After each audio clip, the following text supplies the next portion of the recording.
धर्म स्नेही बंधुओं, जब पेड़ छोटा होता है, जो बड़े पेड़ मोटे पेड़ जो होने हैं, जब वो छोटे होते हैं तो कमज़ोर होते हैं, है ना। उन्हें सहारे की ज़रूरत होती है। किसान तब क्या करता है, एक डंडा लेता है और डंडे के सहारे उसको हल्का सा बिल्कुल कि वो गिरे भी ना और ऊपर चला जाए, बांध देता है, सहारा मिल गया, है ना। फसल की तो साइज ही इतनी होती है, फसल की साइज बड़ी नहीं होती है, लेकिन जिस पेड़ को बड़ा होना है और जब वो कमज़ोर होता है तो उसे सहारे की ज़रूरत होती है।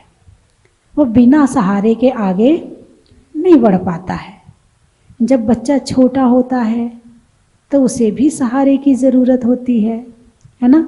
माता पिता उसे सहारा देते हैं, प्यार करते हैं, लाड़ करते हैं, वरना बिना लाड़ के, बिना प्यार के, बिना माता पिता के बच्चा यदि जंगल में छोड़ दिया जाए तो वो शब्द बोलना भी ना सीखे, और यहाँ तक कि वो मुस्कुराना भी ना सीखे।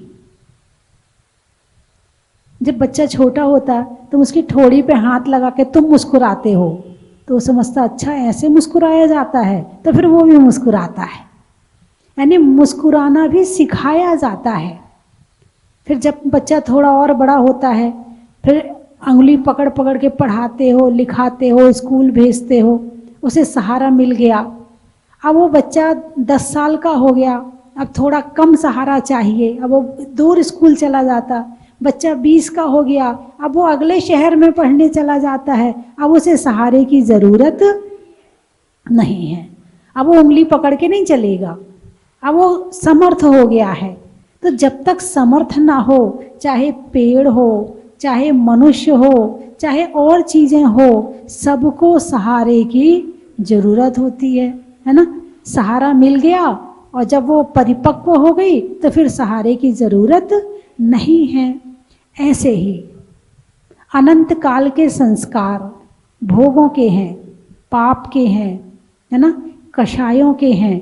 अभी तक धर्म नहीं किया है, अब धर्म का बीज हृदय में डाला है। अब वो जो धर्म का बीज हृदय में डाला है तो उसके अंकुरण के लिए भी सहारा चाहिए, यानी वातावरण चाहिए, उसके लिए स्थान चाहिए, उसके लिए संगति चाहिए, तब वो धर्म कर पाएगा। धर्म ऐसे होने वाला नहीं है। अब वो उपवास करना है, यदि 4 जने उपवास कर रहे हैं तो 5वें के भाव ना हो तो भी बन जाते हैं, सहारा मिल गया, है ना। पूजा करना है, अब अकेले पूजा करनी आती नहीं है तो साथ में पड़ोसन ने कहा मैं करती हूँ ना पूजा, चल मेरे साथ में, मैं तुझे करवाऊंगी। उसने साथ दे दिया, अब उसके साथ बैठ के पूजा करने लगी। 10 दिन किया, 15 दिन किया, महीना भर की, अभ्यास हो गया। अब पड़ोसन मिले ना मिले, पूजा उसकी हो जाएगी। खुद के भाव नहीं बन रहे थे पूजा करने के। साधु आए, उन्होंने कहा बहन पूजा किया कर, भाई साहब पूजा किया करो। लो प्रेरणा करी, उनने नियम ले लिया, लो पूजा शुरू हो गई। यानी जब तक हमारे खुद के पांव खड़े ना हो जाएं तब तक हमें दूसरे के सहारे की ज़रूरत होती है। तो प्रभावना अंग क्या है? प्रभावना अंग यही है कि जो धर्म नहीं कर रहा है उसे धर्म का सहारा देना। जब घर से मंदिर आओ तो 4 जनों को पूछ के आओ, चल रहे हो मंदिर, चल रहे हो? वो कहेगा 2 मिनट रुक, मैं बस अब भी चलता हूँ या अब भी चलती हूँ, रुक जाना। यदि तुम्हारे 2 मिनट रुकने से कोई मंदिर आज आ रहा हो, मंदिर आने के संस्कार पा रहा हो तो मंदिर आ जाना, उसे लेके आना, उसे छोड़ के मत आना। ये भी प्रभावना है। एक छोटा सा बच्चा है, चाचा मंदिर आता है उसके साथ आ गया, पापा मंदिर आए उसके साथ आ गया, है ना, मम्मी मंदिर आई उसके साथ आ गया। एक परिवार में एक छोटा बच्चा था, बोले माता जी मैं आपके दर्शनों के लिए नहीं आ पाती हूँ।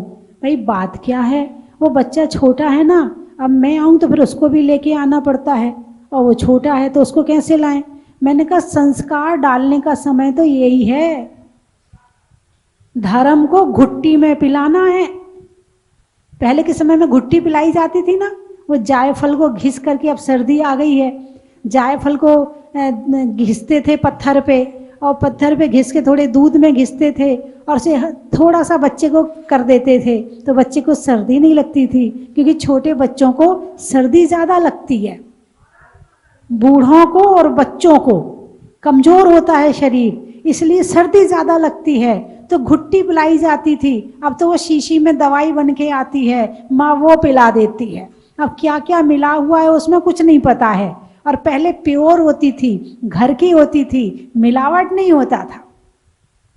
तो जैसे तुम घुट्टी में पिलाते हो शरीर के स्वास्थ्य की दवाई, ऐसे छोटे बच्चे को धर्म के संस्कार घुट्टी में देने पड़ेंगे।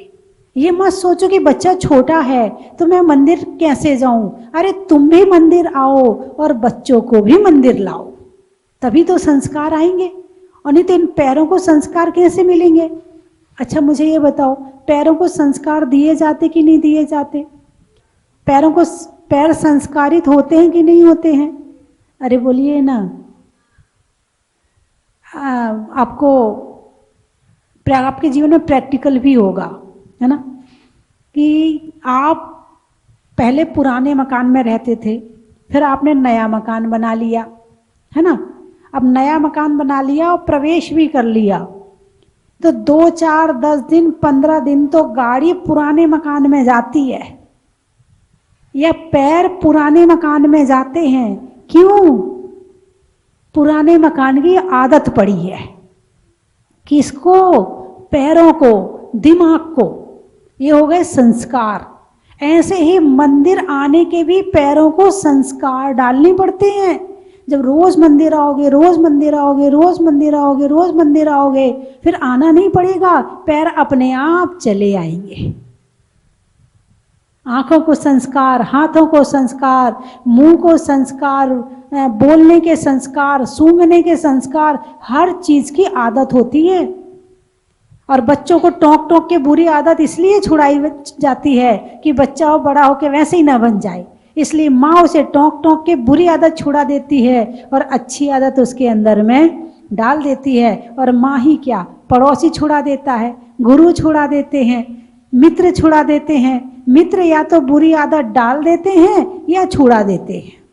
दोनों तरह के मित्र होते हैं, एक धर्म के मित्र भी होते हैं और एक पाप के मित्र भी होते हैं। जो पाप के मित्र होते हैं वो शराब पीने ले जाते हैं, गुटखा खिलाते हैं, है ना, पिक्चर ले जाते हैं, यहाँ वहाँ के उल्टे सीधे काम करवाते, ये पाप वाले मित्र हैं। और जो धार्मिक मित्र होते हैं वो मंदिर ले जाते हैं, अभिषेक करवाते हैं, तीर्थ यात्रा करवाते हैं, वो अच्छे अच्छे काम करवाते हैं। तो पुण्य वाले मित्र अलग होते हैं और पाप वाले मित्र अलग होते हैं। तो कौन से मित्र अच्छे हैं, पुण्य वाले या पाप वाले? अरे बोलिए ना, पुण्य वाले। किसकी संगति में रहना चाहिए? पुण्य वाले की संगति में रहना चाहिए, ताकि ना चाहते हुए भी अच्छा काम हो जाए, है ना। अब तुम मंदिर हो आए, मित्र आके बैठा, तुम्हें और कोई काम नहीं, बस वैसे ही बातें करना है। बोले चल महाराज आए हैं मंदिर में, चल दर्शन करने चलते हैं। अथवा मैं मंदिर नहीं गया, चल मेरे साथ चल लेना तू। तुम क्या कहोगे? हो तो आया, कितने बार मंदिर जाऊं, चला जा तू अकेला। नहीं नहीं चलो ना, अच्छा लगेगा। नहीं मैं नहीं जा रहा हूं, ऐसे कहोगे कि नहीं कहोगे? यदि तुम्हारा मित्र कह रहा है और तुम मंदिर हो भी आए हो तो दोबारा फिर चले जाना। पता नहीं कौन सी नई चीज मिल जाए, कौन से नए भाव लग जाएं, कौन सी आत्मा में जागृति आ जाए, फिर दोबारा चले जाना। कोई कह रहा हो तो धर्म के काम के लिए मना मत करना। है कोई पूजा करने बैठी है, तुमने पूजा कर ली, अब तुम्हारी देवशास्त्र गुरु की पूजा हो गई। इतने में एक महिला ऐसी आई कि जिसे पढ़ना नहीं आता है। अब वो कहेगी बेटा मुझे पहली पूजा सुना दे। अम्मा मैंने कर ली,